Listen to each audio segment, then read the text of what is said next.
Today's the day. 5 years. And yet, feels like it was just yesterday. 5 bloody years. Well, there's no use trying to get some kit. I might as well get up and get on with it.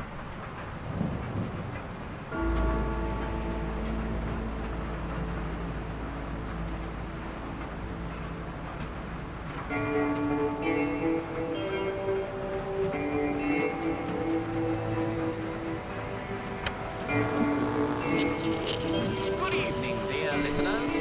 We are thrilled to have you join us for a riveting episode of the After Hours Talk Show on the airwaves of Covetown FM. Prepare yourselves for incredible guests who will leave you spellbound. He is one of the most successful entrepreneurs of our lovely city, a rock star among businessmen. He is Maurice Merrick. My pistol. Oh, Catherine. Good evening, everybody. Better not leave without you so much more to be careful these days. Thank you for having me. It's a pleasure to The day both of you The left, pleasure is all ours. a piece of my soul departed Let's as well. dive right in, shall we? Your reputation as a successful businessman precedes you. Pray tell our lovely audience, what have you been up to recently? Well, thank you for the kind words. But first, I shall say, I've been in the industry for over 2 decades now, primarily focused on manufacturing and metalwork. You see, volcanicide was a game changer for businessmen like me. It allowed us to explore technology beyond our wildest dreams. But lately, I've been innovating further in the artistic field, as incredible as it may sound. You see, when technology, science, and art come together, They used to say that Midnight Cove was the city that never wakes up. exquisite Just and like finest shit on forms town of forgotten by God. machines, furniture, vehicles, and buildings. In fact, we are testing Now the take a look at concept it. in our own installations. This place has become a We are blooming very dumping ground. close to opening up a showroom in Those our main office. chimneys, all those clattering engines, The always factories roaring. quite the marvels to admire. It's enough to make a man. Give us a glimpse into the world of volcanicide and metalwork. Absolutely. We pride ourselves on craftsmanship and precision. Our skilled artisans work meticulously to forge intricate designs and sturdy structures. Whether it's just a decorative type of work or industrial-grade fabrications, we strive for excellence in every piece that leaves our non-stopping factories. Incredible. It does actually sound like a blend of artistry and industrial expertise. How do you manage to maintain such high standards in an ever-changing business landscape? Adaptability and constant innovation are the key. We invest in cutting-edge technology and techniques while staying true to our traditional craftsmanship roots. By staying ahead of the curve, young man. Wow, that's why you are one of the most successful businessmen our beloved city has ever seen. Real talent, wit, and ambition, right there. Now, tell me, Maurice, before we listen to a word from our sponsors, is there a...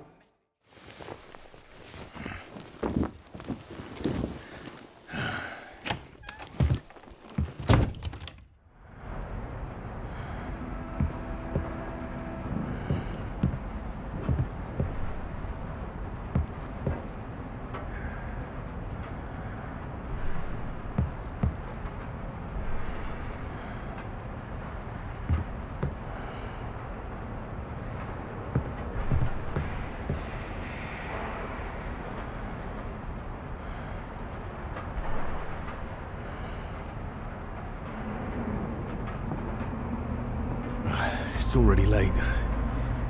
But first I need a pint or two. Can't find the nerve to face that cold tombstone in my right mind.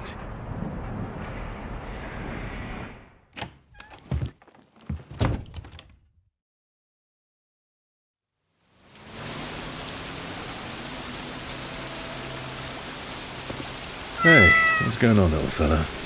Where'd you come from? Are you hungry? I'm afraid I don't have any food to give you right now. Gonna have to make that right.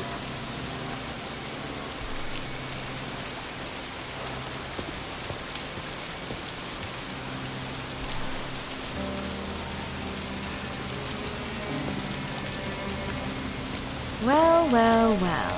If it isn't Benjamin Layton himself. What have you been up to, handsome? Emily! Are you alright? Where the bloody hell have you been is a far better question, don't you think? Yeah, I know. It's just... I really had to take care of some... things. Well, anyway, I'm back and everything is fine and dandy now.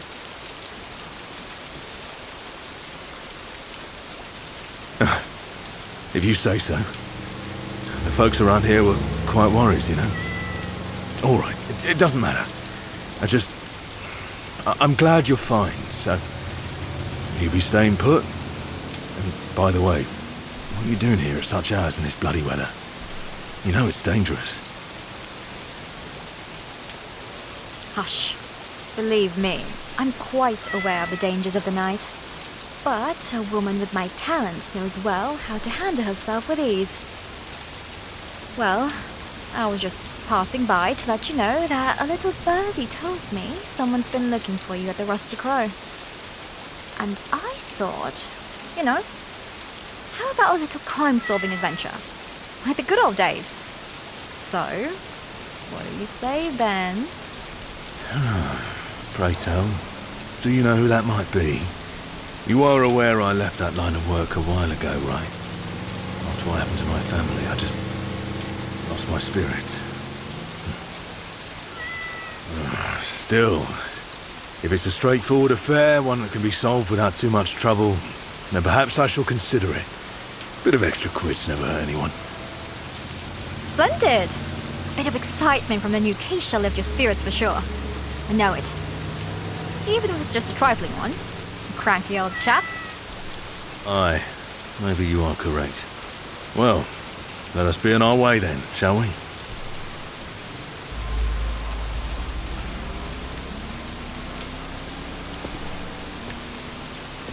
So, Ben. It's good to see you again. How's life been treating you? You seem to be on the mend, I hope?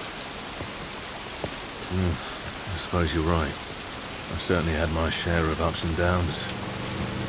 More downs, though. That's just how life goes, isn't it? I'm just more relaxed, taking it one day at a time, love. Oh, how about you? How's your mother doing? Last time we spoke, you mentioned her illness. I see. Well, she passed 2 months after I arrived. The physicians couldn't put a finger on what was wrong with her. It was quite bizarre, to be honest. And yeah, I could say I'm doing just fine, right? Oh, my sincere condolences, love. I know deep down, in a way, she cared for you. A parent always cares, even if they stray away from the path at times. Thanks, Ben. But anyway, I ain't too sure she had much of a path in life at all. She did some good deeds for me, sure. She even left me her old apartment in the Blue Commons.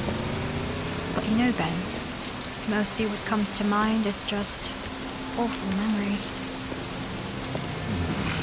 It's rather nice to hear that she left you our old place. God, let's not be too harsh about her. We all made mistakes. No, Ben.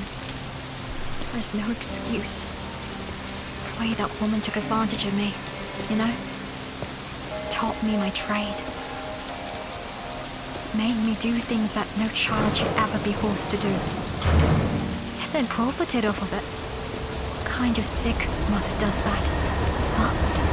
What kind of mother teaches her daughter how to please men's filthiest desires, being just a child? Huh? It's bloody disgusting. So, no, then. That's a mistake I would never forgive. Whatever. Now she is gone, and I cannot say I shed a single tear for her death. In fact, I'd say I was glad she died the way she did. Painfully, coughing her lungs out, choking on her own putrid blood. sure brighter days will be ahead. Let's just move on and forget about that sick old lady, shall we?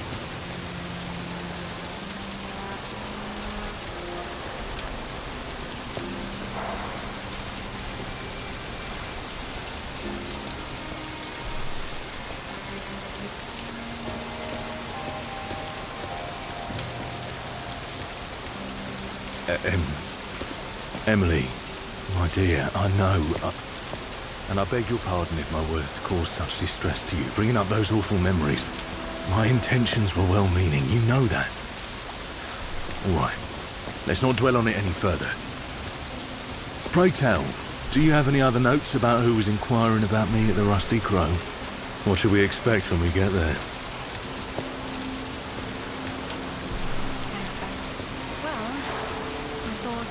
Lloyd vaguely told me about it. So it goes like this. Just arrived in the city an hour ago or so, and I went for a pint and we had a bit of a chat. And then he briefly let slip that someone was shouting and asking for you, specifically for you. Didn't say much about it though. So, naturally, he asked me if I had any clue what was going on with you. I hadn't seen you for a while and yeah, that's pretty much all I know.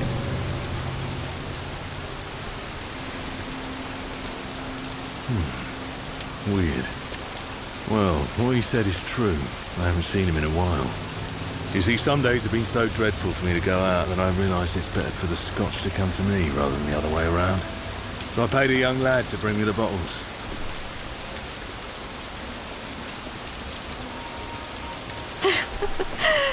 Oh dear Lord. You're unbelievable. Drunk and lazy. I know. It's embarrassing. I am quite curious, though. With such a desperate demeanour, it could be a delicate matter. Or perhaps it's just a typical missing dog or cat case? Well, the plot thickens. You can be such a buffoon at times. Well, we shall see what the matter is about once we arrive at the pub and start working our craft. Instead of just gossiping about it like some pompous posh ladies. Indeed, my dear Emily. Indeed.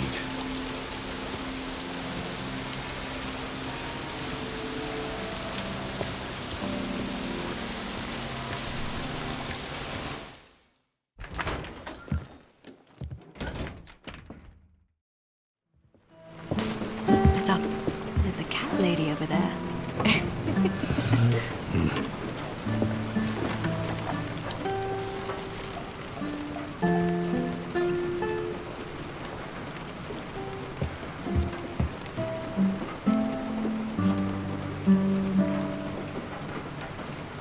Hey, it's been a long time, Lloyd. Oh, Mr. Layton. Long time indeed. Something to drink? Just give me a pint for now. We have business to talk about. Oh dear. All right, a pint it is. And for your companion? Hey, Emily, what's your poison? Oh, just a pint for me. Thank you. You heard the lady. Splendid. 2 pints coming right up.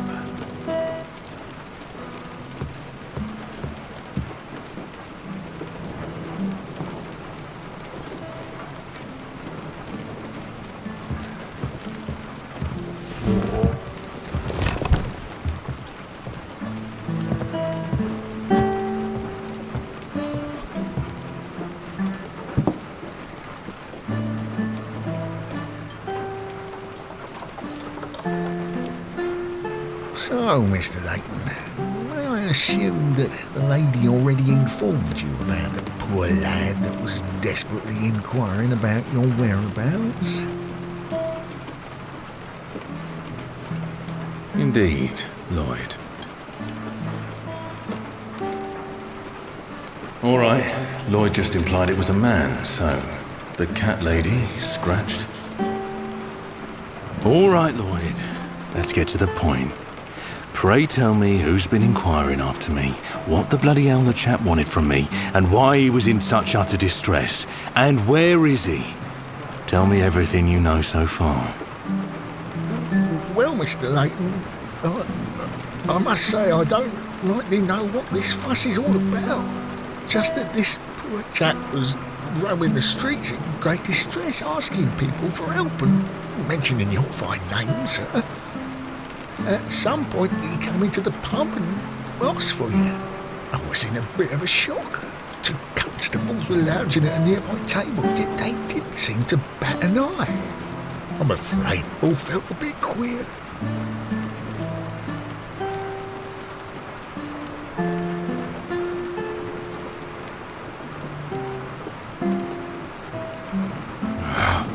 I can't say I'm quite keen on this case. The way you tell the events, there's something about it. And those constables, something obscure is going on. I guess it's about time for me to get back into business. I'm not thrilled about it, you see. First, let's proceed with caution. Now, Lloyd, pray try to remember. Is there anything else you can recall? Any other detail that could be useful? Oh, well, Mr. Layton, you see, there was a peculiar thing I did notice. So, after this poor soul left, just a few minutes later, the 2 constables went out the door in the same direction this man went. They were very silent. They just left the quids for the drinks on the table and quietly left the pub. Isn't that a bit odd? It's shady, I must admit. And I'm afraid these sorts of situations don't ever turn out well. Fair enough. Let's not linger on it any longer until we got the facts. I think I need some sleep for a change. So I must take my leave.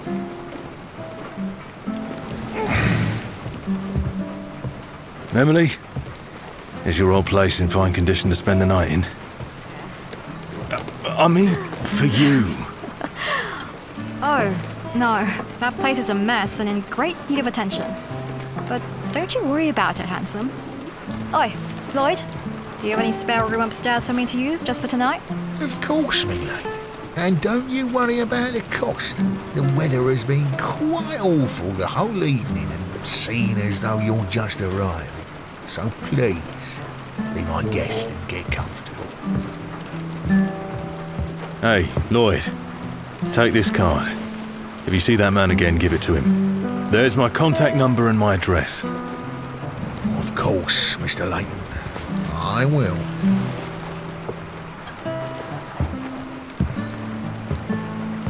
Keep me posted if you hear something new, will you, love? But of course. You know I will, big guy.